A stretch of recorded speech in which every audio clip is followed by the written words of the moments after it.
மனுஷன் இருந்தால் அன்புடையீர். உங்களுக்கு அருமையான இந்த காலை வணக்கம். மனுஷன் இருந்தால் அவனுக்கு ஒரு கொள்கை இருக்கணும். இந்த விஜய்ங்கிறவருக்கு ஒரு கொள்கை கிடையாது, எதுலேயுமே ஒரு கொள்கை கிடையாது. மனைவி, பிள்ளைகள், குடும்பம், அதுலேயும் ஒரு ஒழுக்கம், உண்மை, உத்தமம் கிடையாது.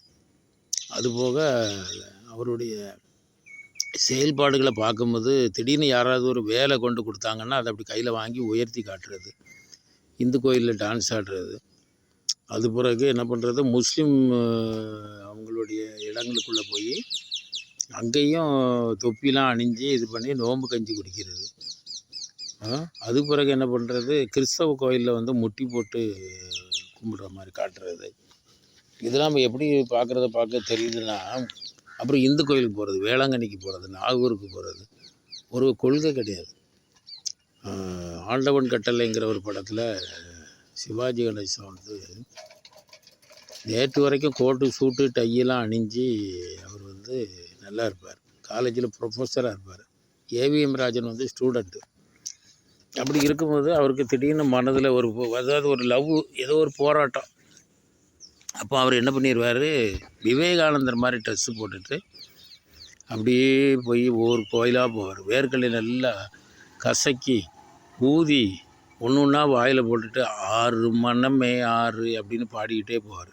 பழமுதிர்ச்சோலை, பழனி, திருத்தணி, திருச்செந்தூர், அப்படி எல்லா இடத்துக்கும் வருவார்.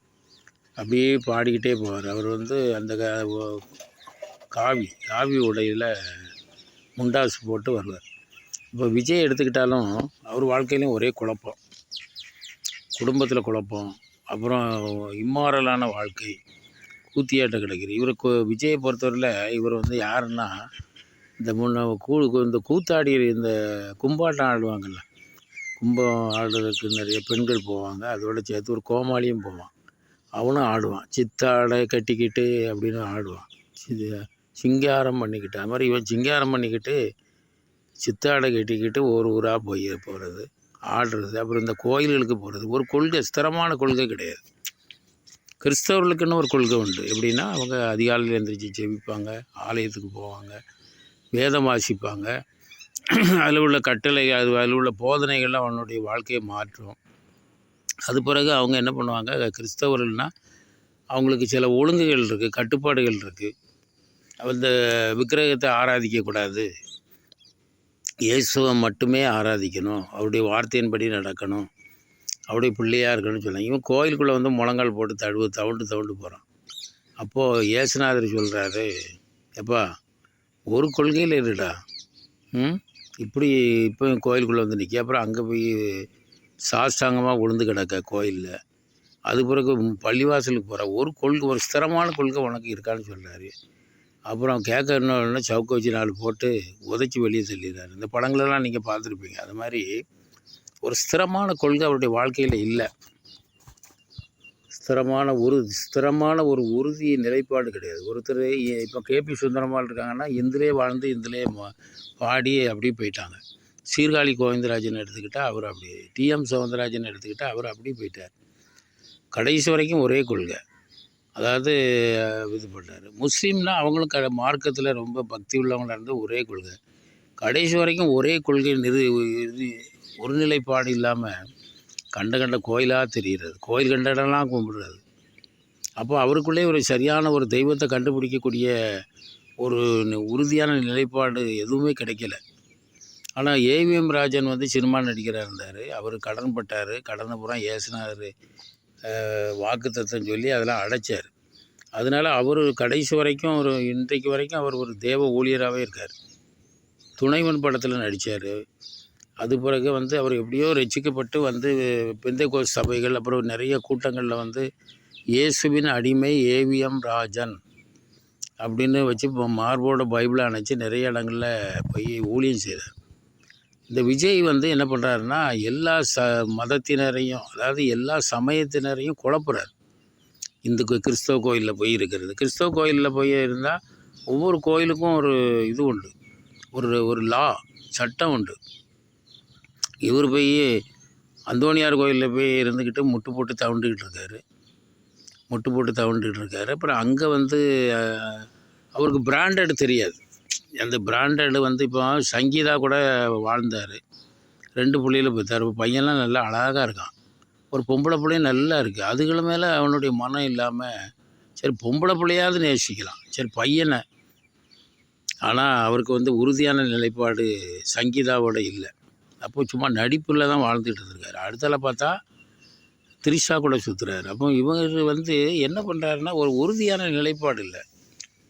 ஒரே பாத்திரத்தில் அதிலே பொங்கி அதிலே சாப்பிடணும், அந்த பாத்திரத்திலே சாப்பிடணும். இவர் பல பாத்திரங்களை போய் பார்க்குறாரு, அதுலேயும் உறுதி நிலைப்பாடு இல்லை. அங்கே போனால் அப்போ இவர் வந்து மறைமுகமாக அந்தரங்க வாழ்க்கையில் எத்தனையோ தவறுகளை செய்திருப்பாருன்னு தானே அர்த்தம். அதனால தான் நிம்மதி இல்லாமல் ஒவ்வொரு கோயிலாக போகிறார். கிறிஸ்தவங்கள்லாம் சர்ச்சுக்கு போவாங்க, முஸ்லீம்னால் மசூதிக்கு போவாங்க, இந்துக்கள்னால் அவங்க கோயில் போவாங்க. அவங்கவுங்க கொள்கையில் ஒரு உறுதி நிலைப்பாடு இருக்குது. அப்போ இவர் வந்து எல்லாரையும் குழப்புதார், முஸ்லீமை ஏமாத்துறாரு அங்கே போய் உட்காந்துக்கிட்டு. அப்போ முஸ்லீமில் போய் சேரணுன்னா என்ன பண்ணணும், சுண்ணத்து பண்ணணும், சுண்ணத்து பண்ணி அங்கே முஸ்லீமாக மாறணும். இவர் அங்கே போய் இந்த அரசியல்வாதிகள் போய் தொப்பியை வச்சுக்கிட்டு இருக்க மாதிரி போயிடுறாரு. அப்புறம் கிறிஸ்தவ கோயிலுக்குள்ளே வர்றாரு. அதுலேயும் எந்த கோயில் சர்ச்சுன்னு தெரியல, அவர் கண்டுபிடிக்க முடியல.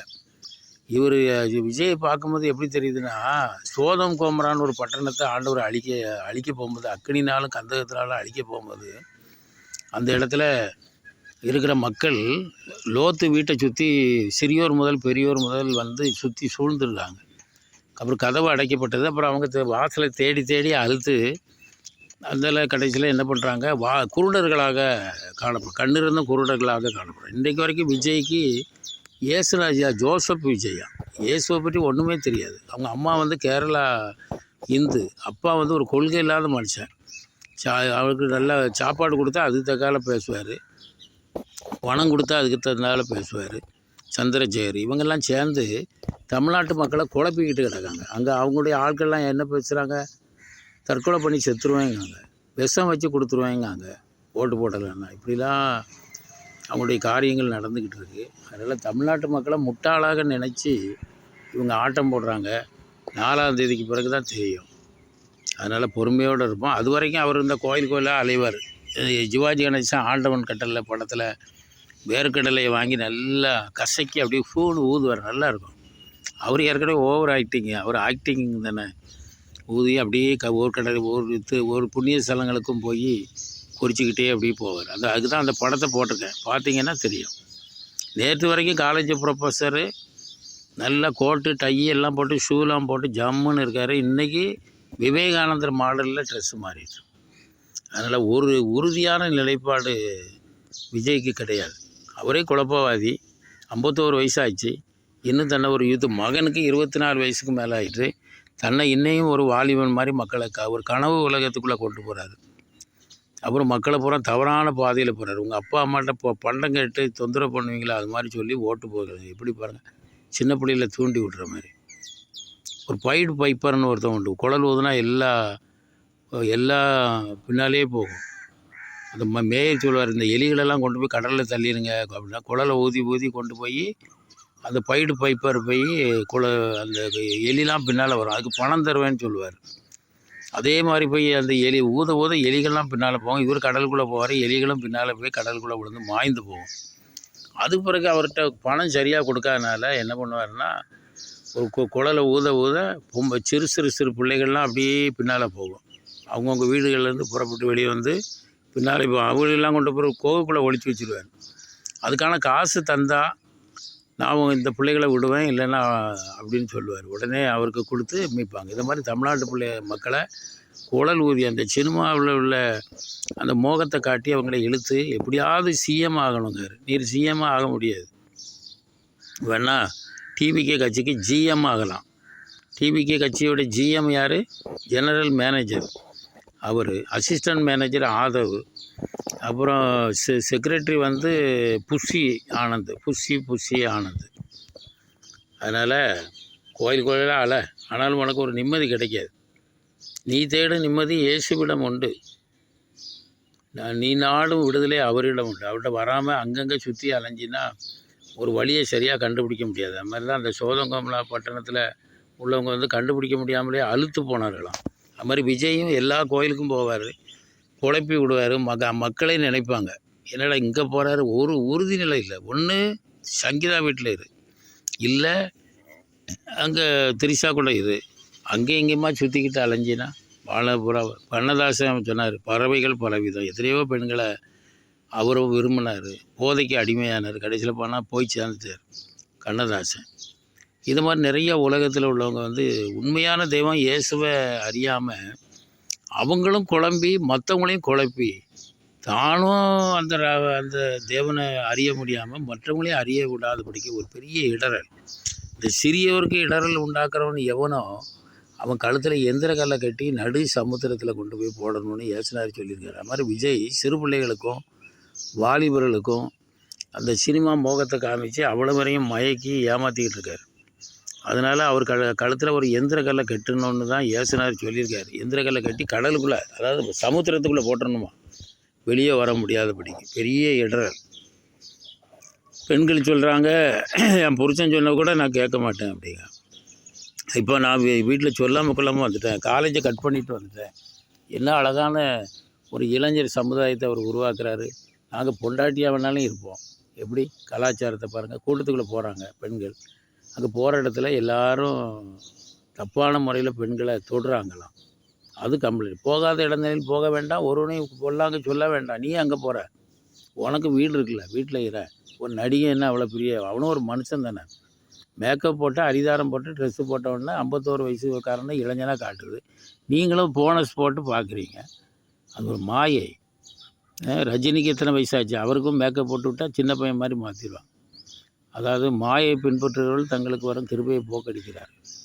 அதனால் மாயை பின்பற்றுகிறவங்க கூட சேர்ந்து நீங்களும் மாயை பின்பற்றி தமிழ்நாட்டு மக்களை ஏமாந்து போகாதீங்க. ஒன்றான மெய்தவனாகிய இயேசுவை அறியணும். தேவன் தம்முடைய ஒரே பேரான குமாரனாகிய இயேசு கிறிஸ்துவை கொடுத்து மனுஷன் மேலே தம்முடைய அன்பை விளங்க பண்ணினார். யோவான் 3 பண்ணார். அதனால் இந்த சினிமா நடிகர்களை நம்பி போகாதீங்க, போனவங்க வாழ்க்கை தொலைஞ்சிரும். அதனால் உங்கள் மனம் திரும்புங்க, இயேசுவை அறியுங்க. விஜய் மாதிரி அங்கேயும் இங்கேயுமே சுற்றாதீங்க, ஒரு கரைக்கு வாங்க.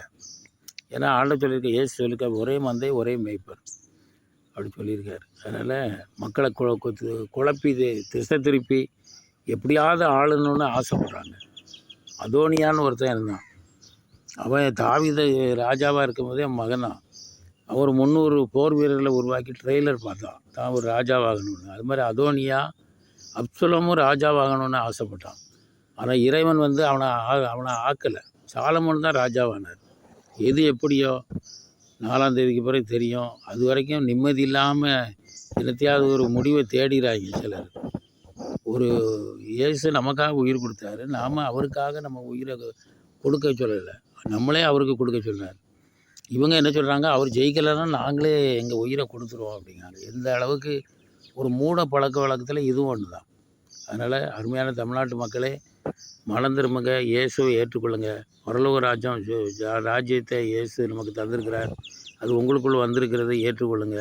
மாயையான மனிதர்கள் எத்தனை பேரை உலகத்தில் தோன்றியிருக்காங்க. மைக்கேல் ஜாக்சன் புகழ் பெற்றவர் தான். அது மாதிரி ஒவ்வொருத்தரும் அவங்கவுங்க மனிதர்களை அப்படியே கொண்டு போய் மனிதர்களை திருடி போய் சொல்லி ஏமாற்றி கொண்டு போவாங்க. ஆனால் நீங்கள் தான் சரியான பாதையை கண்டுபிடிச்சி வரணும். I am the way truth and life. I am the way and truth and life. Jesus said this word. இயேசுவே வழி, சத்தியம், ஜீவன்.